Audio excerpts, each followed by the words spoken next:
Hello, and welcome to Stories for the Workday. Today's Stories continues our October theme with a scary story from the sea.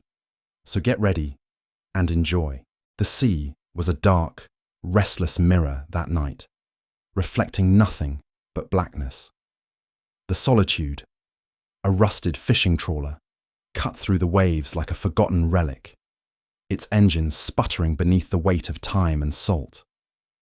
Captain Ellis stood at the helm, his hand gripping the wheel, with knuckles pale as the moonlight that failed to penetrate the dense cloud cover. The night was unnaturally still. No wind, no seagulls, not even the distant churning of the water below. It was a quiet that gnawed at the nerves. Ellis glanced at his crew. 5 men, hardened by the ocean's cruelty, huddled in silence, their faces carved by years of toil. No one spoke, though unease hung in the air like the stench of rotting fish. They had been out for 3 days, and the nets had come up empty every time. The sea, usually generous with its bounty, had turned stingy and barren. Something felt wrong. "Where the hell are the fish?" muttered Hardy, the youngest of the crew, his voice barely a whisper. His eyes darted toward the water, as if searching for an answer beneath the inky surface. "We're too far out," Ellis replied gruffly. "This is uncharted water. The fish are deeper here." His voice lacked its usual conviction, though, and the crew knew it. They had all heard the stories about these waters, strange stories of ships disappearing, of strange shapes seen beneath the waves, of fishermen who returned, eyes wide with terror, refusing to speak of what they had seen. "We shouldn't be here," said McKinney, an older man whose scars told tales more vivid than words. His voice was rough as sandpaper, his gaze distant as he stared at the horizon. "These waters ain't right. Something's wrong." Ellis shot him a look, but before he could respond, the engine let out a sputter, then a cough, before dying entirely. The Solitude shuddered, drifting helplessly in the still water. "Damn it," Ellis cursed, kicking the console. But the boat remained dead, the only sound now the soft lap of the ocean against its hull. For a long moment, no one spoke. They were adrift, miles from shore, stranded in the middle of nowhere. The air seemed to thicken with each passing second, pressing down on them like invisible hands. Hardy leaned over the edge, peering into the water. Something's moving down there," he said, his voice trembling. Ellis followed his gaze, but the water was too dark. He could see nothing but his own faint reflection on its surface. "You're seeing things," he muttered, though his voice was not convincing.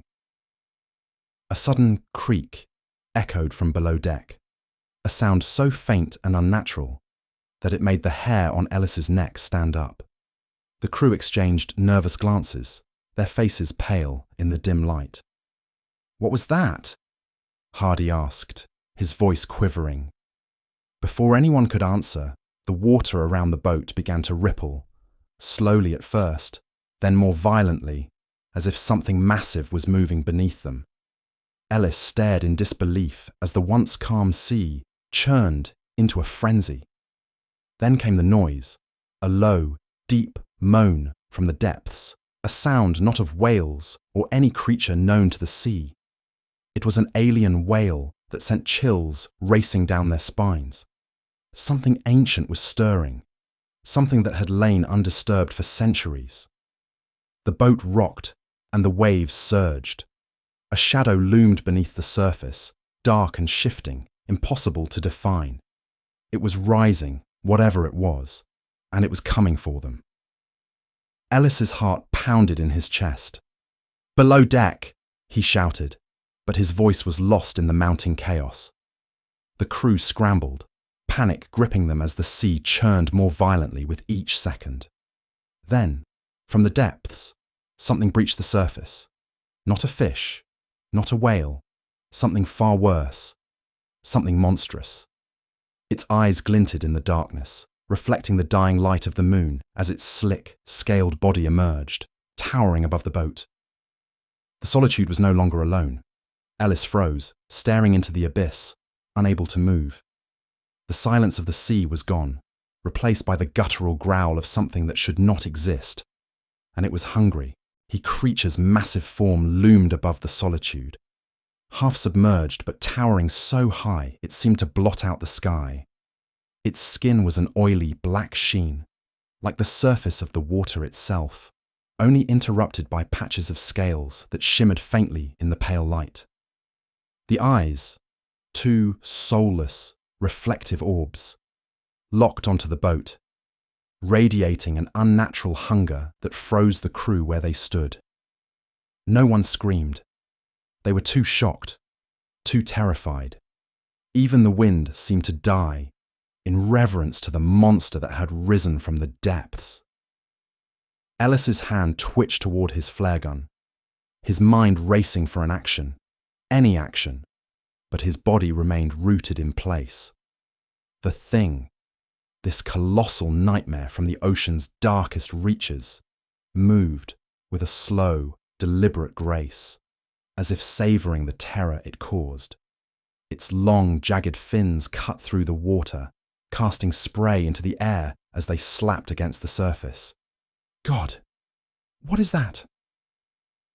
Hardy's voice cracked, barely audible over the sound of the creature breathing.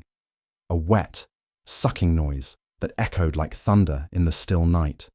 The boat lurched violently as the beast's massive tail slithered beneath the water, sending waves crashing against the hull. McKinney, the old sailor, grabbed the railing for balance, his weathered face twisted in disbelief. "I told you," he muttered, his voice hollow. "I told you this place ain't right. It ain't." Before he could finish, the monster's head reared back, exposing a grotesque mouth lined with rows of needle-like teeth, jagged and broken in places. There was something worse than hunger in its eyes. Something calculating, intelligent. It was toying with them. Without warning, a thick, muscular appendage shot out from the water, faster than any of them could react. It wrapped around Hardy, yanking him from his feet as if he weighed nothing. His scream tore through the night as he was lifted into the air, flailing wildly. "Help! Help!" Hardy's shrieks were desperate, his arms reaching for anything to grab hold of. But there was nothing, just open air and the relentless pull of the creature's grip. The others watched in frozen horror as Hardy was lifted higher, his body silhouetted against the pale moonlight for one brief, agonizing moment. Then he was gone. The creature slammed Hardy into the water with a force that rocked the entire boat, sending the others stumbling. The waves swallowed him whole, and for a long, heart-stopping moment, the sea was silent once more, as if Hardy had never existed. Ellis blinked, unable to process what he'd just seen. His mind screamed at him to do something, but his body refused to move. Around him, the rest of the crew stood paralyzed, caught between disbelief and terror. "He's gone," whispered McKinney, his voice barely audible. His hands trembled as he clutched the railing, eyes wide, and fixed on the spot where Hardy had disappeared. That thing, it just took him. "No, no," Ellis muttered, shaking his head as if denying the reality of what had just happened could make it untrue. But there was no escaping it. The sea had claimed Hardy, and the creature was still there, circling beneath the boat, waiting. Then, as if to break the silence, the water around the Solitude began to bubble. Slowly at first, then more violently, as though something massive was shifting below. A deep rumble reverberated through the boat, the sound of the ocean itself awakening from some ancient, cursed slumber.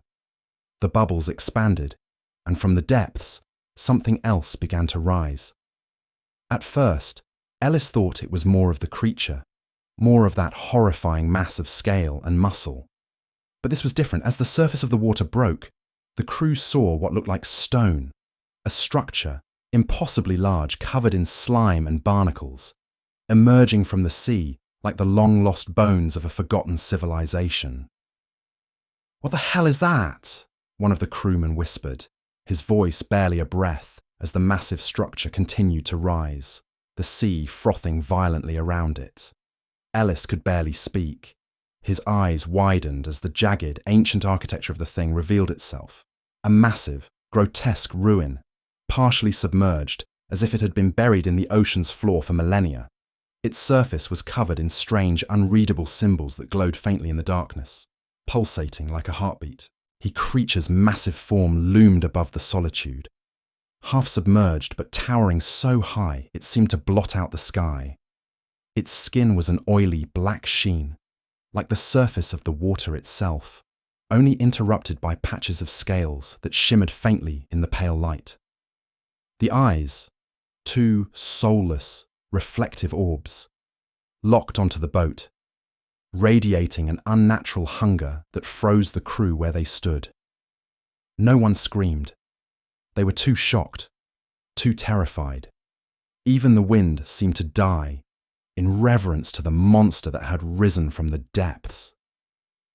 Ellis's hand twitched toward his flare gun, his mind racing for an action, any action, but his body remained rooted in place. The thing, this colossal nightmare from the ocean's darkest reaches, moved with a slow, deliberate grace, as if savouring the terror it caused.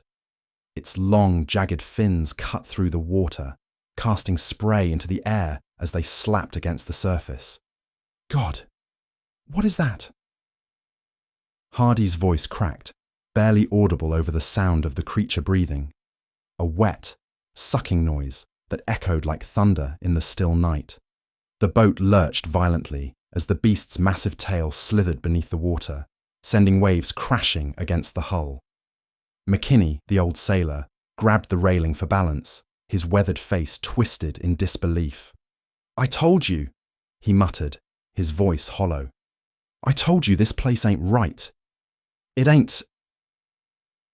Before he could finish, the monster's head reared back, exposing a grotesque mouth lined with rows of needle-like teeth, jagged and broken in places. There was something worse than hunger in its eyes. Something calculating, intelligent. It was toying with them. Without warning, a thick, muscular appendage shot out from the water, faster than any of them could react. It wrapped around Hardy, yanking him from his feet as if he weighed nothing. His scream tore through the night as he was lifted into the air, flailing wildly. "Help! Help!"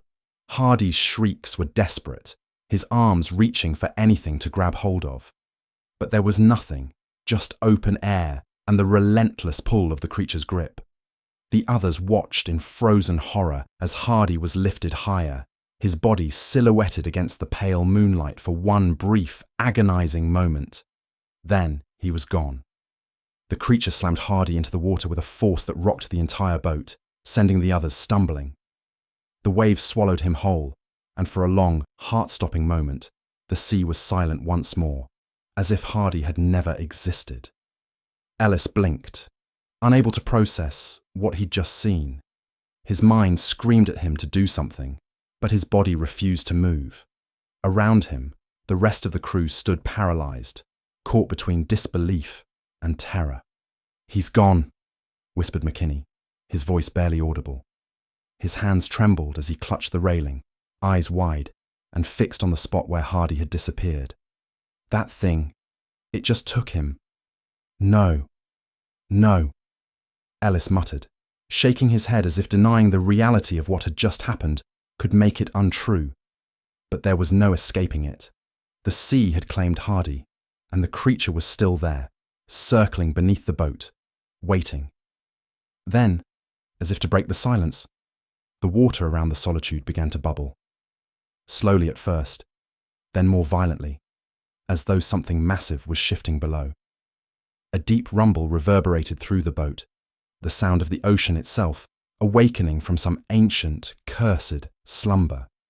The bubbles expanded, and from the depths, something else began to rise. At first, Ellis thought it was more of the creature, more of that horrifying mass of scale and muscle. But this was different. As the surface of the water broke, the crew saw what looked like stone, a structure impossibly large, covered in slime and barnacles, emerging from the sea like the long-lost bones of a forgotten civilization. "What the hell is that?" one of the crewmen whispered, his voice barely a breath as the massive structure continued to rise, the sea frothing violently around it. Ellis could barely speak. His eyes widened as the jagged, ancient architecture of the thing revealed itself, a massive, grotesque ruin, partially submerged as if it had been buried in the ocean's floor for millennia. Its surface was covered in strange, unreadable symbols that glowed faintly in the darkness, pulsating like a heartbeat. We need to go," Ellis rasped, his voice breaking through the haze of fear. "We need to get the hell out of here now!" The crew scrambled to the engine, desperately trying to revive the lifeless boat, but the solitude wouldn't budge. The engine was dead, drowned in the oppressive silence of the sea. The creature, as if sensing their desperation, began to move again. Its head turned, those soulless eyes locking onto the boat once more. Slowly, it began to circle, the water churning with each movement. It wasn't finished with them. Then, from the submerged ruins, a new sound emerged, a deep, guttural groan that reverberated through the water, shaking the boat and rattling the bones of the men on board. The ruins were alive, and something within them was stirring. McKinney clutched Ellis's arm, his voice trembling with terror. "It's not just the creature. Something else is down there. We've woken it up." Ellis didn't reply. He couldn't. All he could do was stare at the massive, rising structure and the dark, shifting shadows within it. The sea was no longer their enemy. It was what lay beneath it. The structure that had risen from the depths was beyond anything Ellis or his crew had ever imagined. It jutted from the water like a decayed temple, towering over the solitude as if it had been ripped from the seabed by some monstrous hand. The ancient stone gleamed wet and slick, covered in slime, and the strange pulsating symbols etched into its surface seemed to breathe with a life of their own. Ellis's heart pounded in his chest, his breath coming in short, shallow bursts. He was the captain, the one meant to guide these men through any storm or danger the ocean could throw at them. But this was beyond any human comprehension. The sea had always been vast, mysterious, even deadly. But now, it felt malevolent. Something ancient and unspeakable had been awakened. And Ellis couldn't shake the feeling that they had crossed a line they were never meant to approach. The creature that had snatched Hardy was still circling the boat, its massive form undulating just beneath the surface, creating ripples that slapped against the hull. But now, it was watching them from a distance, as if waiting for something. Its hunger hadn't diminished. It was just biding its time. "What the hell is this place?" McKinney breathed, staring up at the looming structure. His weathered face had gone pale, his hands shaking as he clutched the railing. "It looks ancient, like something out of a nightmare." "We need to move!" Ellis barked, trying to focus. "Get the engine running. I don't care what it takes. Get us out of here before that thing makes another move." The crew rushed to obey, fumbling with tools and yanking at the engine's lifeless parts. But the damage was too great. Salt water had flooded the engine room during the struggle, and nothing they did seemed to make a difference. "We're dead in the water," one of the men said, his voice cracking with panic. "We're trapped." Ellis clenched his fists, trying to keep himself together.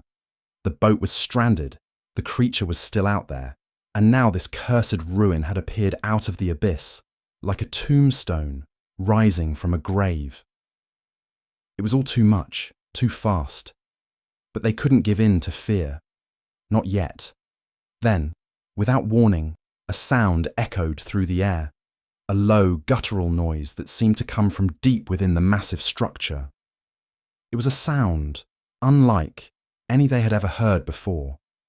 A mixture of groaning stone and something far worse, something alive. Ellis felt it more than heard it. A vibration in his chest, a deep, resonant thrum that made his bones ache and his vision blur. The others heard it too.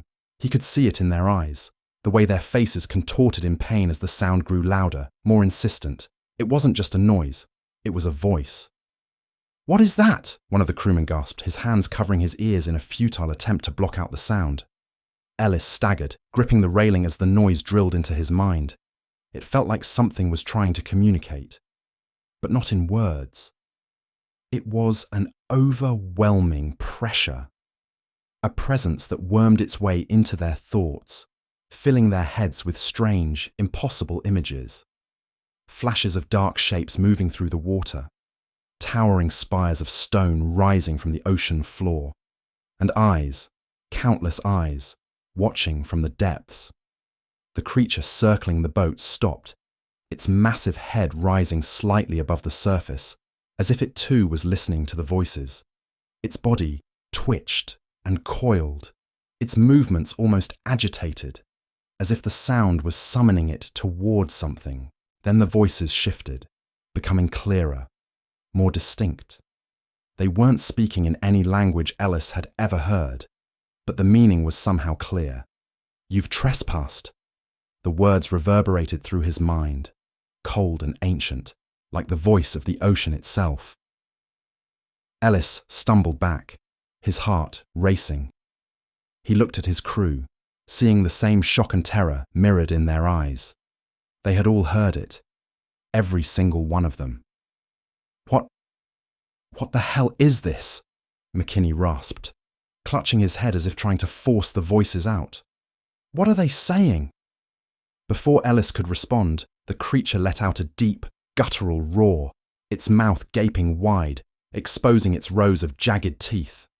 The sound vibrated through the hull of the boat, and the men screamed, clambering back in a blind panic. But the monster didn't attack. Instead, it dove beneath the water, disappearing into the inky blackness below. The air grew thick, heavy, as if the sea itself was holding its breath. The silence was suffocating, broken only by the faint lapping of waves against the ruins and the ominous hum that pulsed from the structure. Ellis stared at the water, dread building in his chest. Where did it go? As if in answer, the water beside the boat began to bubble violently. The crew backed away from the edge, their eyes wide with fear as a new shape began to emerge from the deep. At first, Ellis thought it was the creature again, but this was different. The shape was more human, though impossibly large. A towering figure rose from the water, its body draped in seaweed and barnacles, its skin a mottled grey, slick and slimy, like the stones of the ruin. Its face was hidden beneath a hood of algae, but its eyes glowed faintly, burning with an unnatural light. The figure stood silently for a moment, looming over the boat, its massive form dripping with seawater. Then, slowly, it lifted one hand, a hand made of stone and flesh, and pointed toward the ruin. The voices grew louder in Ellis's mind, the words twisting and contorting. But one message was clear above all others. "Enter, or perish." Ellis's blood ran cold. Whatever had risen from the depths was giving them a choice, though it was hardly a choice at all. The ruin called to them, and the voices promised only death if they refused. McKinney turned to Ellis, his face pale and drawn. "We can't go in there," he said, shaking his head. "That's not a place for men. We'll die if we go in." Ellis swallowed hard, his throat dry as sand. "And we'll die if we stay out here." The towering figure remained motionless, its glowing eyes fixed on the boat, waiting. Ellis had no choice. "Get ready," he said, his voice barely above a whisper. "We're going in." The ruin loomed over them, its crumbling walls slick with seawater and covered in moss and barnacles. The voices from within pulsed louder, rhythmic, like the beating of a massive heart deep beneath the stone. Ellis stood at the bow of the solitude, staring at the gaping maw of an entrance that yawned before them, wide enough to swallow the entire trawler. The creature that had dragged Hardy into the depths was gone, and the towering figure that had risen from the sea, an impossibly old being made of stone and flesh, watched them in silence, its glowing eyes fixed on the ruin, waiting for them to obey its command. The air was thick with tension, and the sea around them had gone unnaturally calm, as if even the water feared what lay ahead. The crew huddled near the helm, muttering in hushed, terrified voices. They were fishermen, not explorers, and certainly not men prepared to face the ancient horrors that lurked beneath the ocean's surface. They had no choice now but to obey the thing's command: enter or perish. Ellis knew there was no escaping this. The ruin had risen from the depths for them, and the voices had promised only death if they refused its call. He gripped the flare gun tightly in his hand, though he knew it was useless. Whatever lay inside the ruin, bullets and flares wouldn't stop it. McKinney, the oldest and most seasoned of the crew, stood beside him, his face a mask of fear and grim determination. "We're walking into hell," he muttered, shaking his head. "I've seen enough to know that ruin wasn't meant to be found. Not by us. Not by anyone." Ellis nodded, his eyes never leaving the entrance. He had heard the old sea tales, the legends of lost cities beneath the waves and forgotten gods who slumbered in the deep. He had always dismissed them as stories meant to scare young sailors. But now, standing at the threshold of something far older than any human civilization, those stories felt all too real. "We don't have a choice," Ellis said, his voice low. "Whatever's in there, we face it together. Or we die out here." The others, pale and shaking, nodded. They had seen too much to believe they could simply turn back now. Something powerful, something ancient had taken hold of them, and the only way out was through the ruin. With a nod to the crew, Ellis motioned for them to lower the small lifeboat. They couldn't take the solitude inside. The entrance was narrow enough for men, but the boat was too large. They climbed into the lifeboat one by one, their hands trembling as they rowed toward the entrance. The sea remained eerily calm as they approached the massive stone structure, the black water reflecting the glowing symbols that pulsed faintly on the walls. The entrance loomed closer, a jagged hole in the side of the ruin, like the mouth of some great beast. The stench of decay and salt hung heavy in the air as they passed beneath the archway, the boat scraping against the wet stone as they entered. Inside, the ruin opened into a massive, vaulted chamber, its walls covered in the same glowing symbols they had seen outside. The air was thick and damp, filled with the sound of water dripping from above. Strange statues, half submerged and worn down by time, lined the walls, their faces twisted in expressions of pain and fear. The voices, those terrible guttural whispers, grew louder, echoing off the walls and filling their minds with visions of the deep, dark ocean and the things that lurked within. "What is this place?" Hardy's replacement, Jenkins, whispered, his voice trembling. His eyes darted around the chamber, wide with terror. "It's like a temple. But for what?" Ellis didn't answer. He couldn't. His mind was too occupied with the visions that the voices were pushing into his head. Visions of cities beneath the waves, of ancient gods that slumbered in darkness, waiting for the world above to forget them. But now, they were waking. As they drifted deeper into the ruin, a strange light appeared at the far end of the chamber. It glowed an unnatural, sickly green, casting long shadows on the walls. Something was waiting for them in the depths of this place. The crew stopped rowing, their breath catching in their throats as the light grew brighter, revealing a massive stone altar in the center of the chamber. The altar was covered in strange, shifting symbols, and atop it lay a body. No, not just a body. A man, or what had once been a man, though his skin had withered and twisted into something grotesque.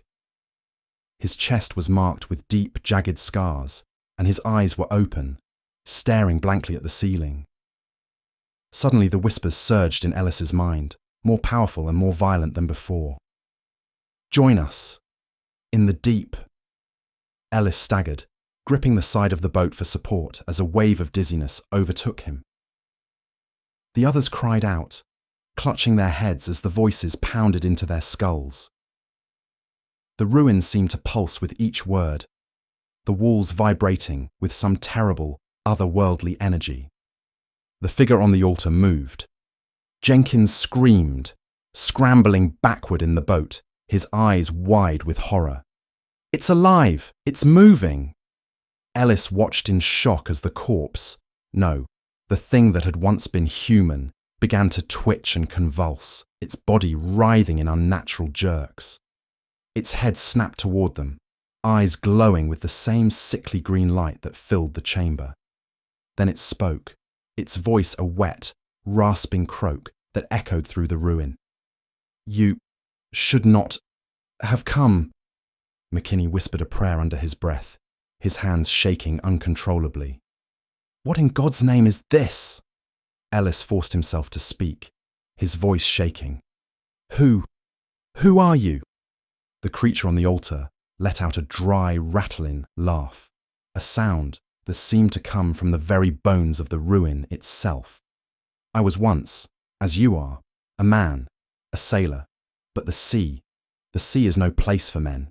It devours, it changes, and now it calls you." The voices surged again, and the figure on the altar convulsed, its body twisting unnaturally. "You will join me, in the depths, where the gods of the deep await their return." Suddenly, the water around them began to churn. The sea within the chamber, once calm, was now bubbling, rising, as if the ocean itself was awakening. Ellis's heart raced as he saw dark shapes moving beneath the surface.